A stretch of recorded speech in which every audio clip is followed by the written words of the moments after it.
Hello, welcome to the Cinema Savvy Movie Podcast, the channel for film reviews, discussions, and everything in between.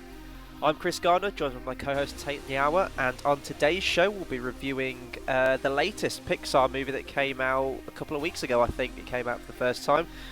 This is the first time ever that two Pixar films have ever been released in a year. I think this one had sort of like a troubled production, that it was originally going to come out a few years back, but the director changed and everything like that, so we got it this year in November, obviously. So yeah, we'll get straight into the review with this one. I think we went far enough today. Let's get you home.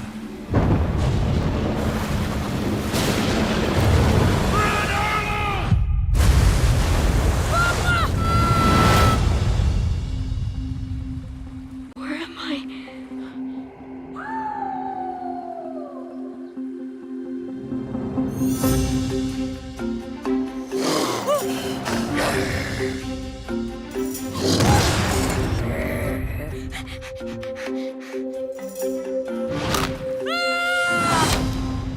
Ow!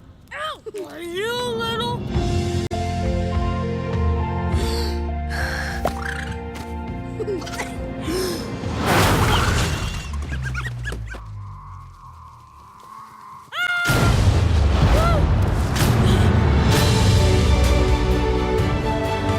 We need to get home. I got a job for you. Keep on the dodge and sidle up the loblolly past them horn heads. What? That creature protected you. What is his name? I don't know. I name him, I keep him. Killer. Stinky! Violet. Spike! Lunatic! Spot! Spot! Come here, Spot, come here! Well, ain't you just the cutest thing? So we'll sort of start, we always start with this, our thoughts before going in, our thoughts on Pixar in general maybe, and what we thought of their sort of hits and their misses. So Tate, what were your thoughts going into with the Good Dinosaur? It shocked me because I'd seen Inside Out and I thought, do you know what, that's a good Pixar film for the year, and then suddenly I see this trailer of like a dinosaur. I'm like, okay, that's fine, that's going to be the next Pixar film. I wasn't sure about it because I thought a relationship between a human and a dinosaur, I don't see that being anything but really cheesy and really sickly sweet. And I thought it was going to be coming out next year. But obviously, like, a couple of months ago, I was like, oh, what's coming out in the cinemas? Wait, what? Good Dinosaur? Wait, what? That's coming out really early, isn't it? It kind of completely took me off guard, so I rewatched the trailer again, and I thought, yeah. I was very skeptical going into it. Yeah, and I was sort of the same thing as well. And it is weird that we're getting another Pixar film now, because Inside Out has literally just been released on DVD and Blu-ray, so the hype's still very much surrounding that film. And they released an animated short as well. I don't know if you saw it, called Riley's First Date. That was a really fun short, still set in the world of Inside Out as well. Yeah. I was... oh, sorry, quick go on. question. The Pixar short before this movie, I'm not sure whether it's the same one that we saw, but was it the one with, like, the Indian gods? Yeah. Yeah, it was, I thought that was really well done. Yeah, and we can sort of like do another little review of that now, if you like, because we did that for the Inside Out one. So I think it was called Sanjay's Super Team, if I remember rightly.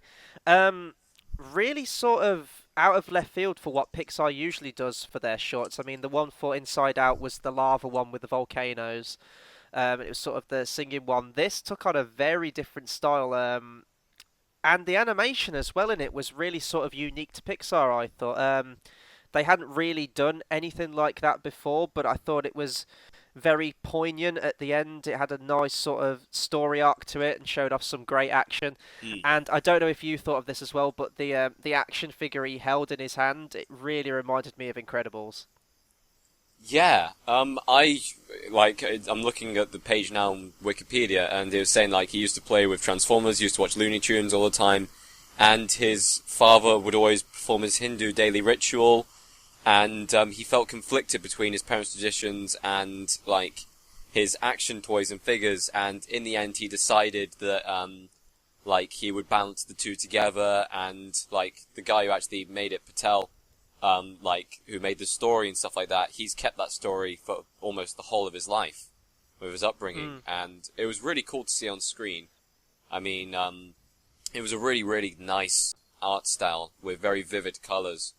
And not only that, but like at the start of the film, I kind of was sat in the cinema thinking, "Oh, is this the Good Dinosaur?" Because usually with the Pixar shorts, they have the name at the start, don't they?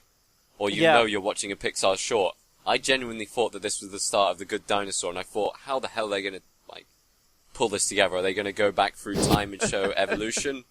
And only about halfway through, where like the gods show up, I was like, oh, it's the short before the film. I completely forgot about that. Yeah.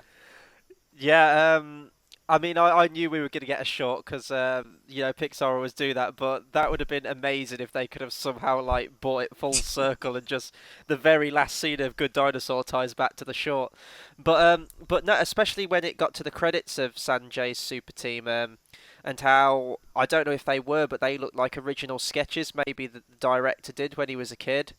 And yeah, it was really nice. You could tell it was definitely sort of a very personal story to him, and that showed through. And I thought it was a very, very nice animated short. I wouldn't say it was probably maybe one of my favourite Pixar shorts, but it was definitely sort of, One of the better welcomed. ones, And yeah. I love seeing what they come up with the shorts because it's always like, no films do that now. You know, when films used to come out of the cinema ages ago, you always used to get an A film and a B film, and you'd have like a sort of little mini like double feature. And I like that Pixar do that.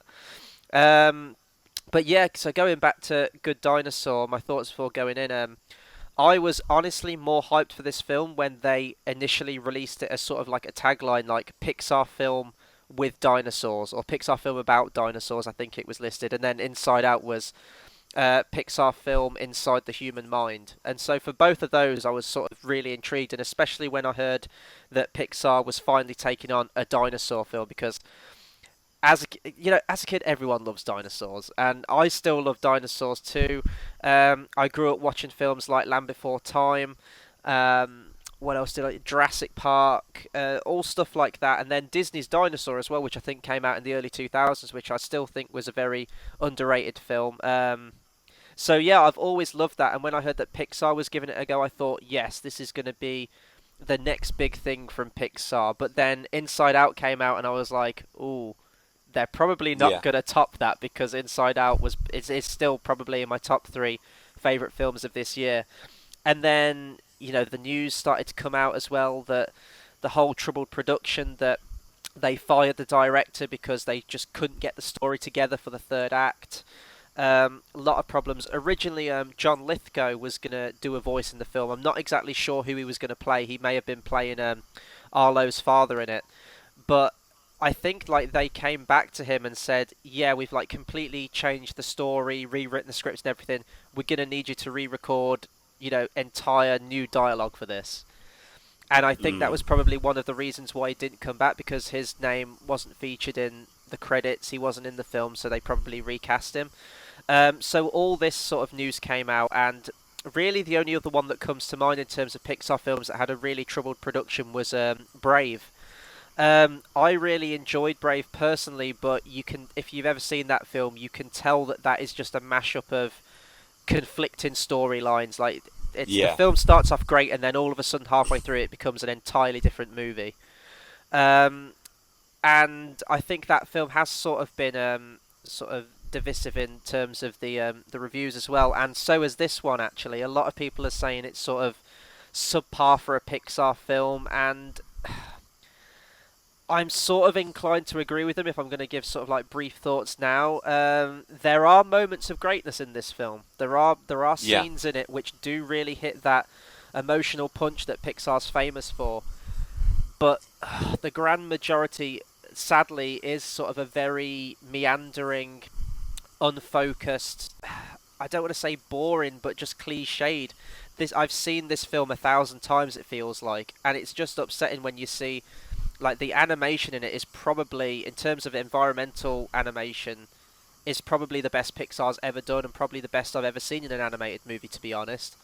And then when you do get the scenes that are emotional, coupled with that, you can see the glimmer of hope there of what maybe this film could have been. But on the surface, before we sort of break it down, I do think that this is sort of a very forgettable Pixar film, and it's probably not one I will ever go back and rewatch. Unlike like Toy Story or Inside Out, Monsters Inc., Finding Yeah. Nemo, stuff of that caliber. With Pixar, they know they're the top of the game. I know that DreamWorks have been kind of knocking on the door recently. With their storytelling, DreamWorks is getting a lot more popular. There's some independent animators that are starting to bring up their work. I can't not remember the name of it, but really good animated film that was visually stunning, and they had a really low budget, and the story didn't really pay up, and that's what this film feels like. The story was, it was brought out at Thanksgiving. It was a family-friendly film for people to go and see at Thanksgiving. I wouldn't say that it was a cash-in, but, I spent the entire film not focusing on the plot because there was nothing there to focus on, and just focusing on, the stunning visuals that they were able to give from the film. Oh my god. If you go see this film, especially in cinema, the water is absolutely phenomenal. Now, I have a friend who knows how hard it is to, actually, do water in animation. And it's, the hardest thing you can do because it's always fluid, it's always changing direction, you need to have current.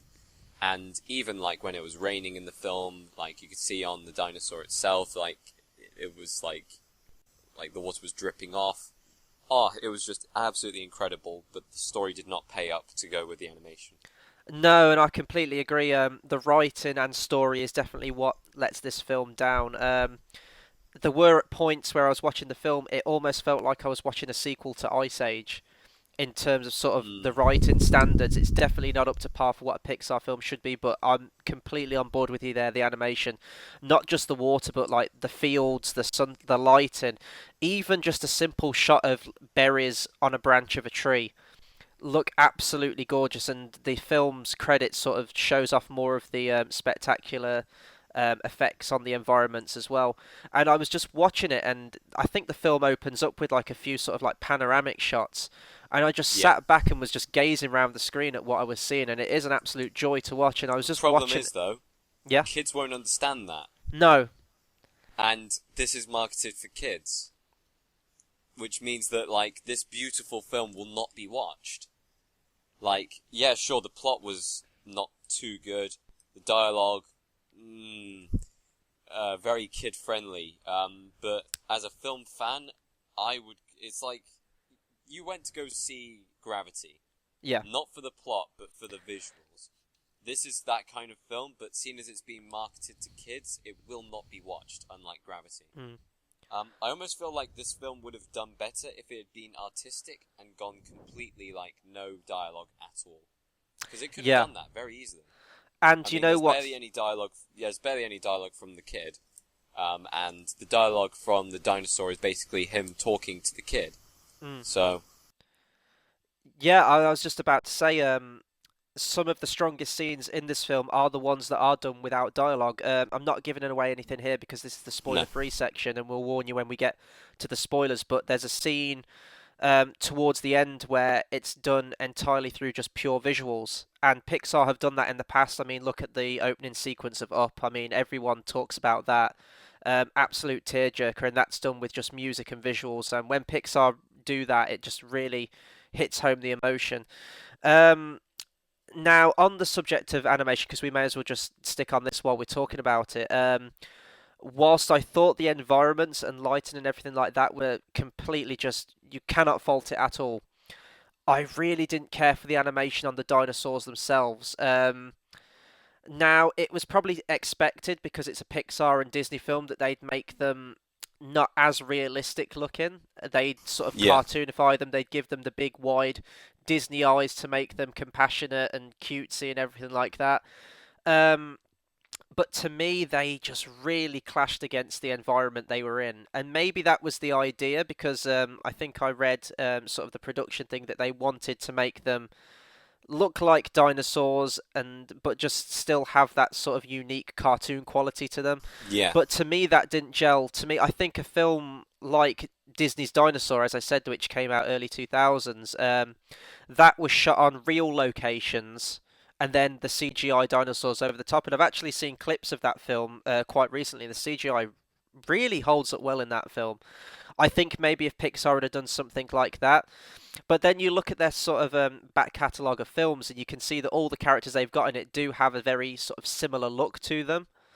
I mean, even like probably their worst film, Cars. They have the eyes on the front of the car, and they Yeah. do look very cartoony. And I think this film, in terms of the dinosaurs themselves, were probably more in league with that film. I don't know. I just think I can imagine in my head what it would have looked like with more realistic looking dinosaurs in that environment, and I think it would have looked incredible. But then again, I don't know if you have had that visual dynamic between, say, Arlo, the main dinosaur character, and the kid in it, in those scenes, maybe it worked better to have it cartoony. I don't know if you had those thoughts, or maybe that was just me. I felt like the eyes weren't like the best. Mm. It looked a bit weird, They were very plasticky, I found, like not much yeah. texture on them, not very detailed. Yeah, it was weird and difficult to kind of watch. Like sometimes I thought that his eye color changed in the movie, but obviously it didn't. Mm. His eyes were brown all the way through, but like he just doesn't look like a dinosaur. Yeah. He really doesn't look like a dinosaur, and he looks like a giant lizard, and it's horrible. The human definitely looks human. Oh yeah. Like, there's no doubt behind that. You could go, oh yeah, that's human. Like, yeah. And but without you a just- doubt, for me, the kid was probably the best character in the entire film. yeah. So instead of the good dinosaur, it's now the good green giraffe. Yeah. So, do you have like the plot synopsis? I mean, we've talked about the animation first, but I mean, for anyone sort I of... got the plot synopsis. An epic journey into the world of dinosaurs, where sorry, excuse me for this. Apatosaurus, is that Yeah. right? Yeah, that's right. Yeah, Apatosaurus named Arlo makes an unlikely human friend. I think you mean it's an unlikely hero, Apatosaurus named Littlefoot, ventures to the Great Valley. Oh. Wait a minute. Yeah, and that's sort of another thing I have against this film. I sort of mentioned it briefly just a minute ago, but it is very cliched. It is very paint by numbers sort of movie. I mean, there was a scene which I'll get into in spoilers, which I thought was going to get some kind of payoff at the end, but it really doesn't. But to me, I mean, you can predict this film beat for beat. I predicted the ending to this movie like before the movie had even come out. Same. I knew what Pixar was like, and I thought that's how they're going to end it. And that's they not could have necessarily a ended bad it thing. they could have. Every film nowadays could end bittersweet, and they choose the easy option. Yeah. And I know it's a kids' film, but please, bittersweet endings. I do like the concept of this film, though, the sort of what if the meteor didn't strike the Earth, and that's the opening scene of the film that's been shown in the trailers where... But they didn't play off that. No, it sort of skips, doesn't it, straight away after that, and it would have been nice to have seen that. And in fact, the dinosaurs in that scene do appear more realistic, and then it skips ahead. I think it even skips like millions of years after that, doesn't it? Like the incident itself. And like after that fact, dinosaurs have learnt agriculture and are now farmers, and in that time they've sort of maybe become more human, and that would explain why they look a bit more cartoony, perhaps. Yeah. But see, this to me, this is what I didn't care about this movie. It was a really strange concept. I like the concept that the meteor didn't hit and dinosaurs lived on after that point. That's completely fine, because that would explain why you've got humans next to dinosaurs. But the whole thing of dinosaurs being farmers, like that just didn't gel for me the whole way through. There's a group of T-Rexes in the film that you'll see in the trailers, and they're cattle ranchers. And then all of a sudden it becomes like a western for about 15 minutes. And I think you've even got Sam Elliott playing sort of like the father of the T-Rexes. And you've got raptors in it that are cattle rustlers. And I'm just watching the film like, what's the plot trying to be? Is it trying to be just a plot about the dinosaur and the boy and their journey together through the wilderness? Is it a western? Is it like a fun comedy with T-Rex cattle ranchers? It was just a muddled mess of a film. And then just it seeing didn't know what it wanted to be. Like, No. it really didn't. And you can see that, like you can see that they probably had about 2 or 3 ideas for what they wanted this film to be, sort of mashed it together in like an oddball movie and just went with it. Yeah. And it was just bizarre to see dinosaurs being farmers at the start, and I'm not sure that worked for me because, as I said, when I heard that Disney was going to do dinosaurs, I thought this is going to be their this is what they're going to be remembered for now this year. Yeah. And it was just weird. It didn't feel like a Pixar movie. It felt like something, and I know this is going to sound harsh because I know DreamWorks have put out some great stuff. It just felt like another animated studio movie, but when you tack Pixar onto something, you do sort of expect greatness, even though they have had a few misses in the few recent years.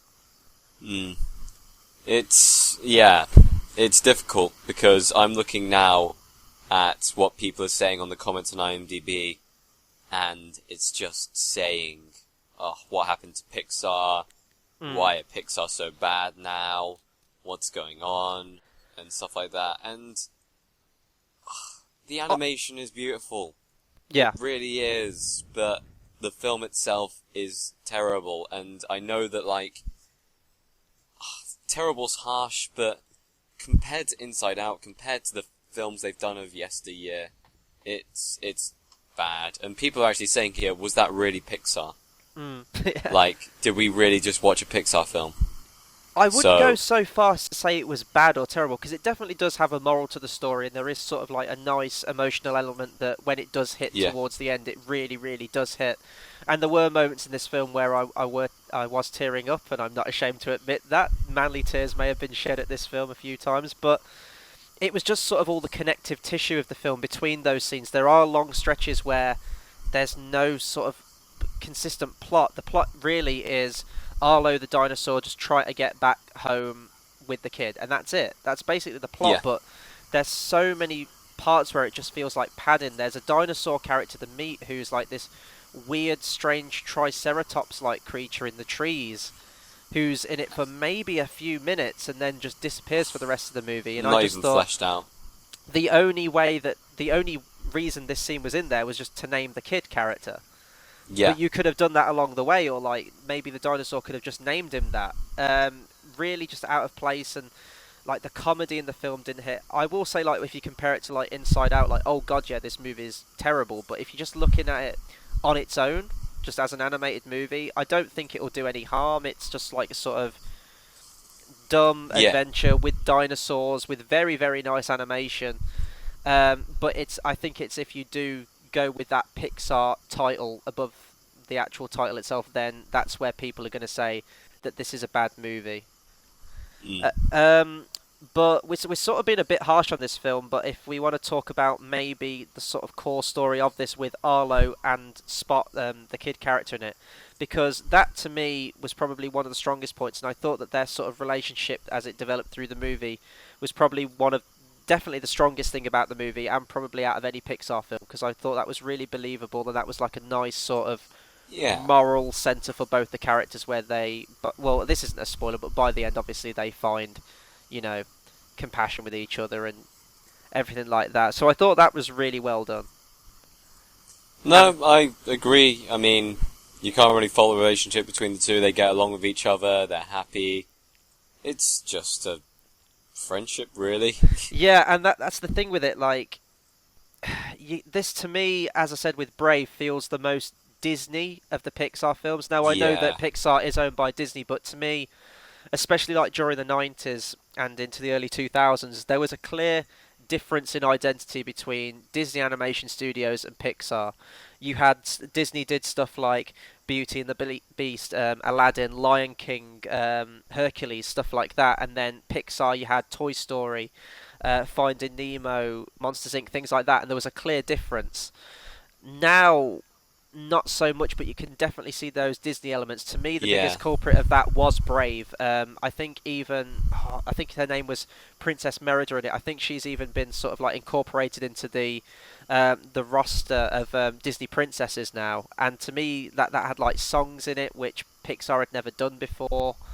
Felt very Disney, and to me, this sort of follows suit because Disney's done this time and time again.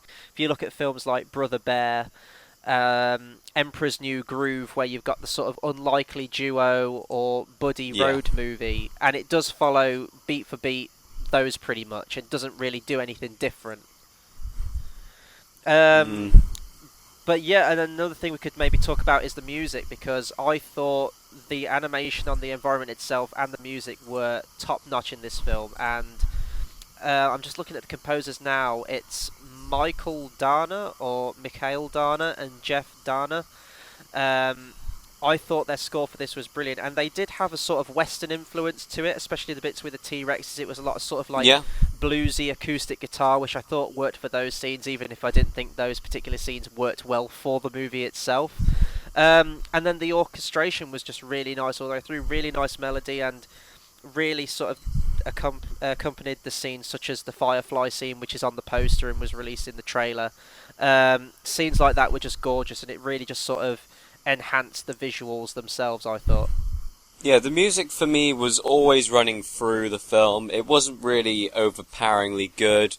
It wasn't really, like, underwhelmingly bad. It was just there. I mean, once again, if this film had no dialogue at all, the music probably would have come through a lot stronger. Yeah. And it's still playing in my head with the idea of if this film had no audio, would it be a masterpiece? Yeah. And, you know, maybe it could have been, but you've got to think of it from a marketing standpoint as well. Like, Pixar are a business, Disney are a business, and would they risk a silent film animation? Oh, please. Disney risking anything right now, like, gets completely disregarded because, like, they've got Star Wars coming out, and that'll just make them all their money back that they lose.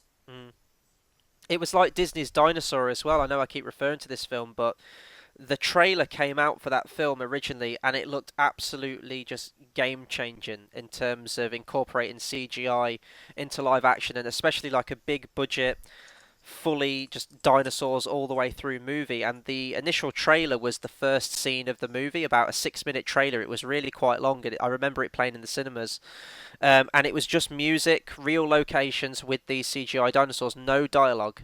And it just followed the egg in the nest with the mother, then a Carnotaur charging through, and then a raptor stealing the egg and running through. And it was sort of just, you follow this egg all the way through. And it was like a little sort of short film in itself, really.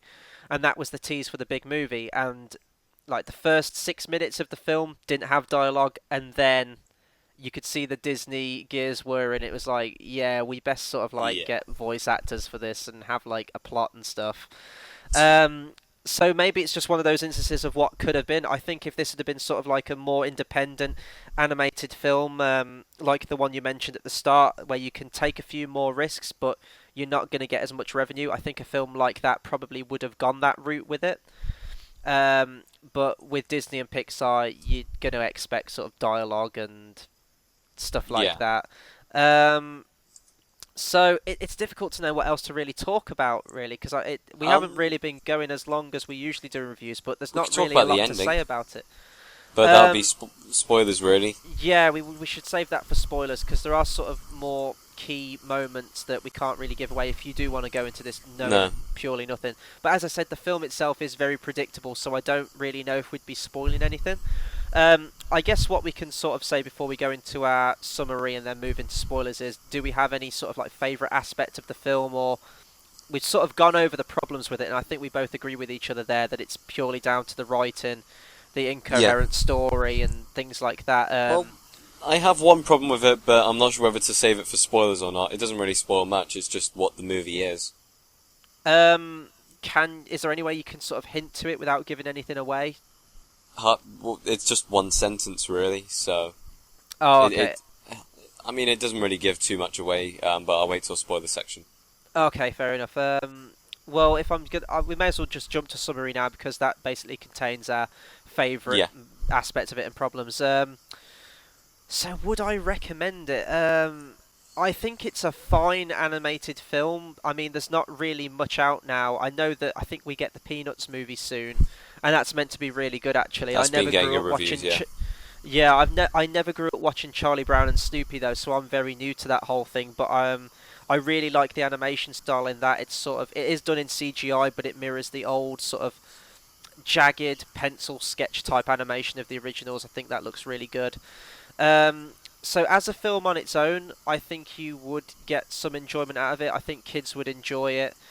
and it's not like one of those Pixar films like Inside Out where the adults can go along to it and just laugh as much as the kids and pick up on all the emotional depth to it. This is one made purely for the kids, I would say, pretty much like Cars was.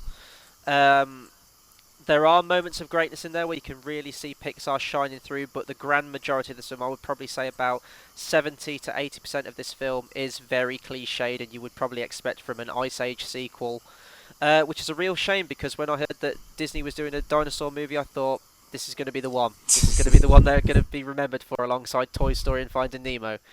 And it didn't quite turn out that way, and it's a bit of a shame. I wouldn't say it's an awful movie, it's just a very forgettable movie, and this is probably one that, you know, unless someone was adamant that they wanted to watch it, I probably wouldn't go out of my way to see again. Yeah, I mean... Very nice animation, though.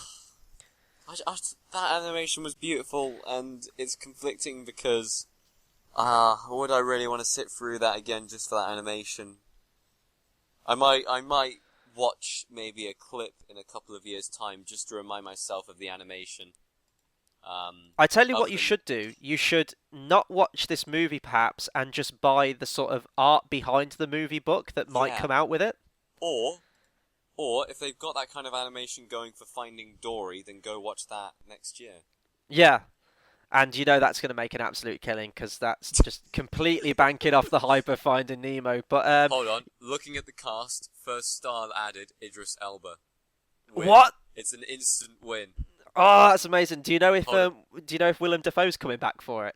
I'm just looking at the full cast and crew. Yep, Willem Dafoe's back. Oh my God, yes, I'm there. Diane Keaton, Dominic West, Ed O'Neill. That's got a Brooks. cast right there.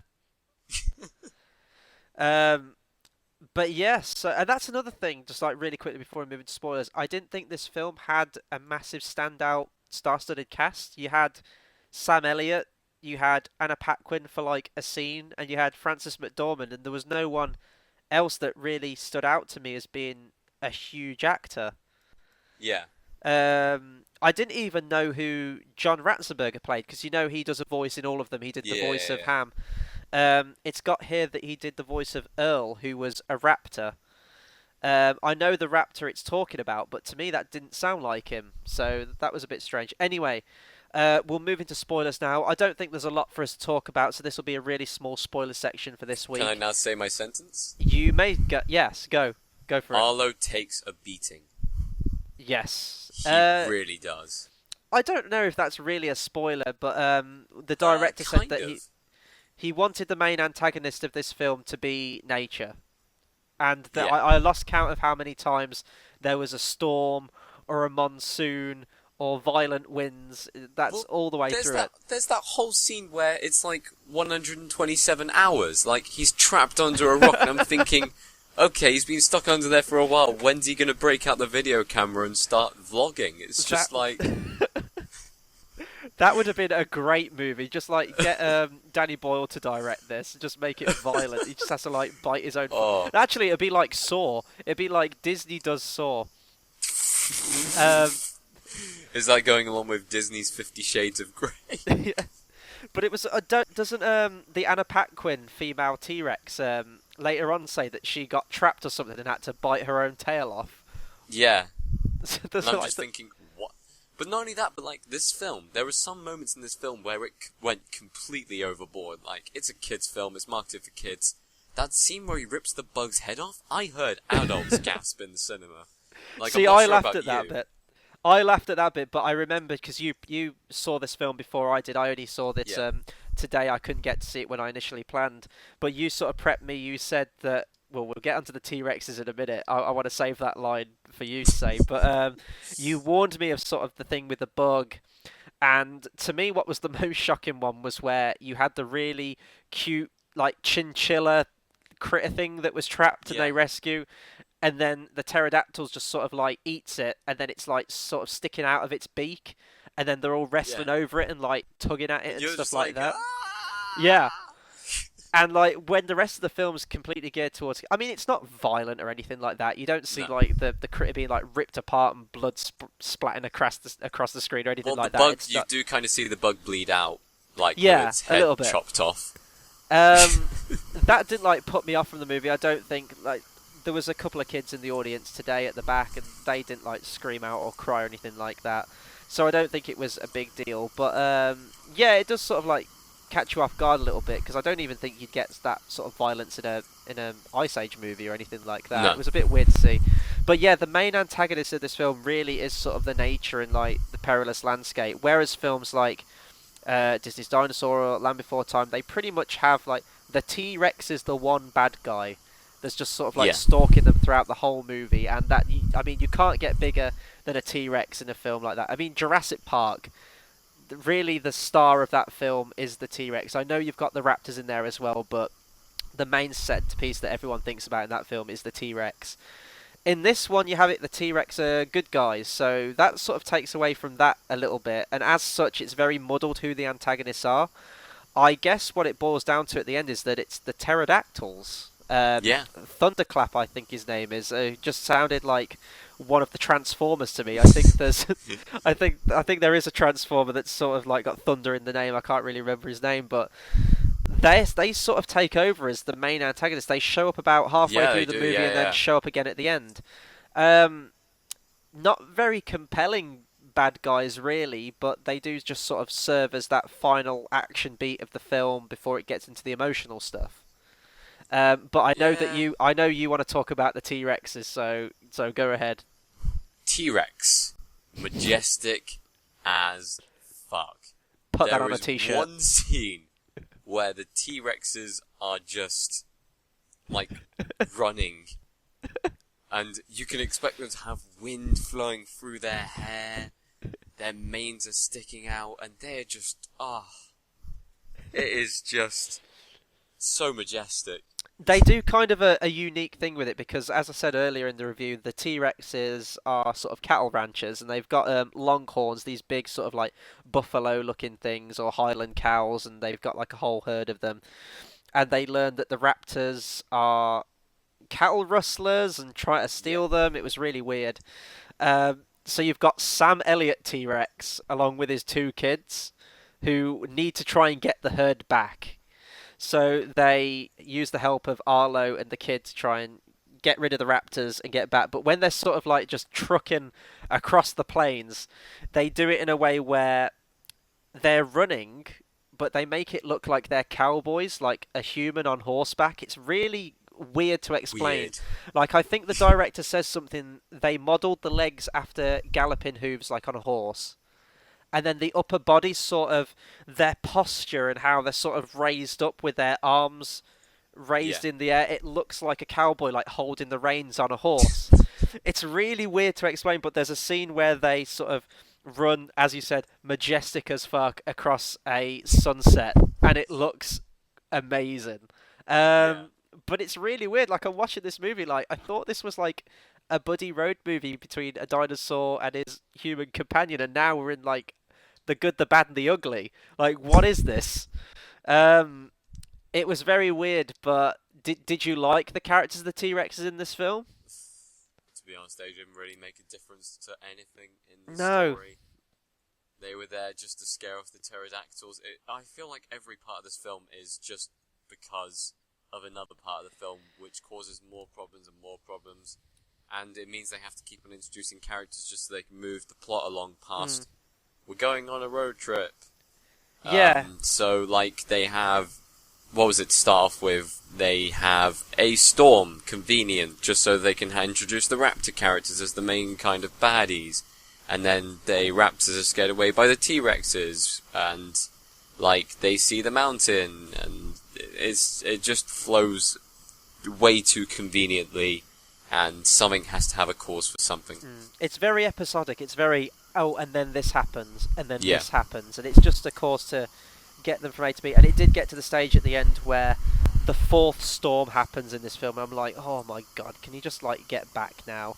Like, do we really need to drag... I don't think this film needed to be... was it just under two... Well, it was only like 101 minutes, but it did feel long to me. I think there was a lot of stuff that could have been cut, or maybe just added stuff in that actually served the plot. Because really, the T-Rex is the entire T-Rex plot point, which goes on for quite a while, probably about 15 minutes, I would say, 10 to 15 minutes. Really, the only purpose of that is to sort of for them to get him to the mountain and just say, "Oh yeah, the mountain's over there." And I think that you could have rewritten that in a different way, or just had it where it was more sort of bonding time between the dinosaur and the kid, rather than introducing this whole other faction of characters that don't really serve anything to the main plot. One thing I do want to talk about, though, a little bit more in depth, is the relationship between Arlo and Spot, because the scene I want to talk about the most that really got the manly tears going was the scene where they're talking about family, and Arlo demonstrates it by putting a few twigs in the ground to say that this is me, this is my sister and my brother, and my mum and my dad. And then the kid puts 2 sticks down, so clearly a mum and a dad, and then he knocks them over, so you know that they've died or he's lost them, and he buries them, and it's this really nice bonding moment. It's the first sort of scene where you really see them understand each other on an emotional level, and the music's gorgeous, the animation's brilliant, and this is one of those scenes where I'm watching it going, this is a Pixar movie, this is what this film could be, this is what this film should be all the way through. And it was just a beautifully just executed scene. I loved everything with that, and then sort of continuing on from that, the emotional payoff at the end where the kid finds a new human family, and it's that moment. If anyone watches Pokemon, Pikachu's goodbye, where Pikachu's running after Ash, and Ash is like, "No, you've got to stay here. This is where you belong. You belong with your kind." It's that moment. So the kid's running after the dinosaur, and the dinosaur says, like, "No, stay here. This is where you belong now." And that was a really, really nice moment. And again, as we said earlier, that last moment pretty much done without any dialogue, or very, very little dialogue. And it goes to show that you get exactly the same emotional resonance from it. You understand it completely, and you don't need it. And again, that was sort of another comparison you could have to Ice Age as well. The first Ice Age, which to me was the only good one. The bit at the end where sort of Manny hands the kid back to his parents and they go their separate ways. That was very similar to that, but very well done. I had no problems with that scene, to be honest. I think that was very well done. That was Pixar. Yeah. It was. I do have a problem with what happened after that scene. Yes, let's get into that, because I think we're going to say the same thing, but I'm going to let you take this one. Let's see if we're on the same page. So, to start off with, at the start of the film, they say, look, we're not going to survive the winter. As soon as the first snow comes, we got to have everything sorted out beforehand, otherwise we're basically screwed. Yeah. Like, before the first snow. That's the key words there, before. The first snow happens about halfway through the film. And, it's just like, as soon as, like, at the end of the film, like, nothing's changed. They've still managed to get the work done. And, like, he gets to make his mark, but what did he actually do to earn that mark? I swear all the others were just helping out in the community. For all they know, before he's even done anything, he could have been lying. He could have just buggered off for 2 weeks, you know? Yeah. And, like... No, that's exactly what I thought as well. I almost wanted, like, an ending sentence to this film where, they just stare at the paw print on the wall and just go, well, we're still going to starve, and then just cut to the credits, because nothing's changed at the end of this. You're completely right, and I thought exactly the same thing, because it's established at the start, you've got this close-knit family, you've got the dad, the mum, and the siblings, and they're all working together on the farm to get the food in. Everything's going great, and then the dad says that we've got a little pest that keeps eating all the food, take care of him. That turns out to be the kid. The dad dies, and then it cuts to the mum, and she's like really struggling, like she collapses under the weight of all the things that she's farming. She says, look, Arlo, you've got to pull your weight a bit more now that dad's gone, because we need food. And then you really don't see, he gets swept out into the river and goes on his whole big adventure, and there's no scenes where it cuts back to the family at all, pretty much. And I don't know if the film may have been a little bit stronger if we'd have constantly reminded ourselves of that struggle that they're going through. But he sort of gets there at the end, and the mum just looks terrible. Like she's almost on death's door. And then Arlo shows up, and he's got a new personality now because he's gone on this adventure. He's changed as a character. He's gone from the fearful runt of the litter into the alpha male character. And nothing's changed. The farm looks in disrepair. None of the crops are growing. Everything looks dead. It looks like the Pride Lands in Lion King when Scar's the king. And Oh, I was, yeah, I'm completely on board with you there because nothing's tied up at the end. They don't get a big harvest in. They don't have enough food. no. And now Do you know, Arlo's back. There's even another mouth to feed. So Arlo's probably they were endangered his probably family thinking, more. I hope he said, oh shit, this kid's back. Okay. Yeah. But something that I did want to just say, just to top this ending off, Yeah. was I really wanted Guy Ritchie to direct the ending and just go, actually, he went on a Barney. And then show him just going, like, to the local pub, getting pissed, and going to casinos and stuff like that, then going homeless for a while, and then finally staggering back home. Now, that would have been a brilliant ending. No, you got to wait for the sequel to that one. No, I wanted a really, really depressing ending. I wanted it to be like cut back to space, and the asteroid somehow was like cycled back round in the gravitational pull in the orbit, and it just hits Earth again and just wipes everything out, and then just cut to black. Sequel to The Good Dinosaur in 2018, The Bad Dinosaur. But yeah, another question I just want to raise before we sort of like close out again with sort of our final recommendation. Yeah. What is it with dinosaur animated films and killing parents? Like, let's just think about this for a second. Okay, people in the comment section, can you please name one dinosaur animated film without any of the parents dying? Like, you see at the start of this film, it's like, oh, look, a happy family with happy parents and happy children. Yeah, something's going to go wrong, because this is technically a Disney movie. But, I mean, probably the biggest culprit is Land Before Time, which still, to me, has one of the biggest tearjerker moments in any animated film. Takes your heart and just slowly crushes it. That whole movie, I love Land Before Time. I'm not sure if I actually put it in my top 10 animated films of all time. If I didn't, then it would have been in one of my honourable mentions. But that movie is just an emotional gut punch, one after the other. I think even I don't want this to be a review of Land Before Time, but I think the original cut of that movie was about 20 minutes longer.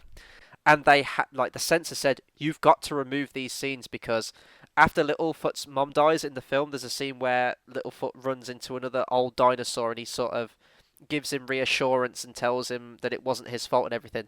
They had to animate that scene and add it into the movie. That wasn't in the original one because people, like the censor said that the emotional trauma of Littlefoot's mum dying was too much for kids and they needed sort of like a shoulder to cry on character added back in. But yeah, I mean, there was this. Disney's Dinosaur has his mum dying, like his proper dinosaur mum before he's adopted by lemurs. There's got to be. I'm trying to think of another, and then this one with his dad dying. Like they always do it. They always do it, and it just always seems to be dinosaur movies. But yeah, so we'll just sort of round off now. So final thoughts, final recommendation. Tate, would you recommend The Good Dinosaur? I'm actually gonna say no on this one. I'm gonna say no, and I'm gonna say go watch Finding Dory when it comes out, and if you want a Pixar film before then, go watch Inside Out, as it was the better of the two films this year by a long shot. Yep, definitely. I'll echo that. Inside Out's just fresh out on DVD and Blu-ray. If you haven't seen that yet, buy that, rent it, whatever you got to do, because that film deserves to be seen and it's fantastic.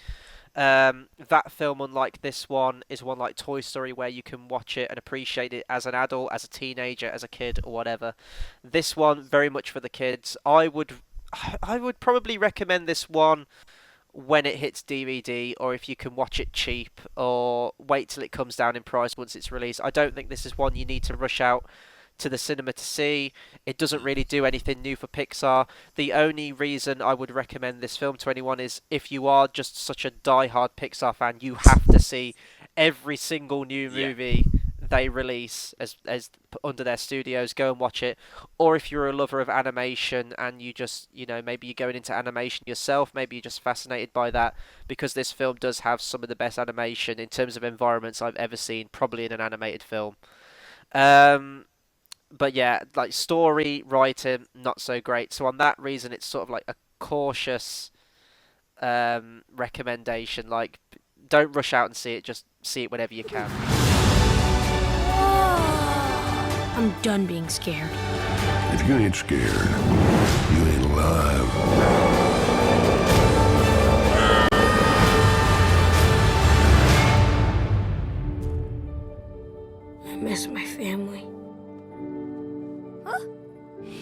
understand.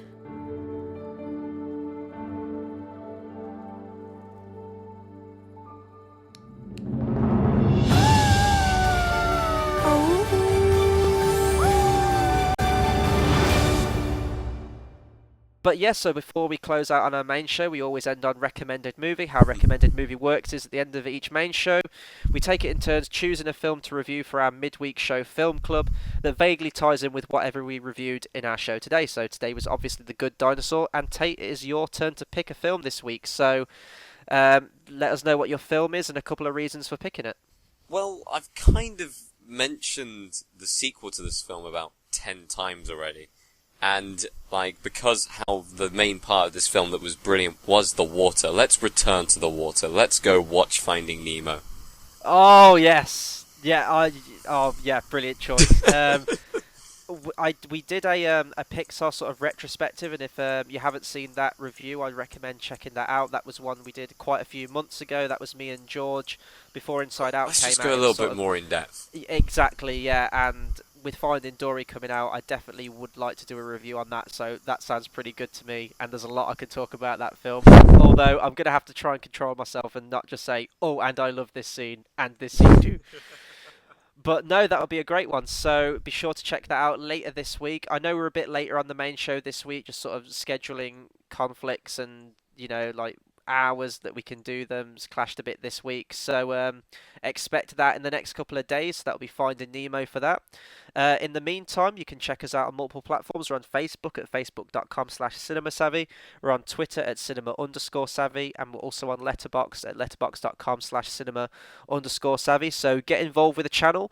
Let us know what you thought of The Good Dinosaur. Let us know what you think of Pixar in general. What's your favourite Pixar film? Yeah, and that'll do it for our main show for this week. So check out Finding Nemo in the next few days. I think now we're pretty much in the home stretch to Star Wars: The Force Awakens. So yes, following this review, we'll be doing a special Star Wars month. We're going to be bringing you reviews on the prequel trilogy, the original trilogy, and then we might throw some top 10 lists in there of our favourite Star Wars scenes, as well as a bunch of other Star Wars videos, whatever we think of. I'll still be bringing out my reactions. If we get any more big trailers, any more Star Wars stuff, I'll be sure to keep on top of them and get those to you. So yeah, expect a reaction to that whenever that goes live. And yeah, so that'll do it. So until next time, thanks for watching.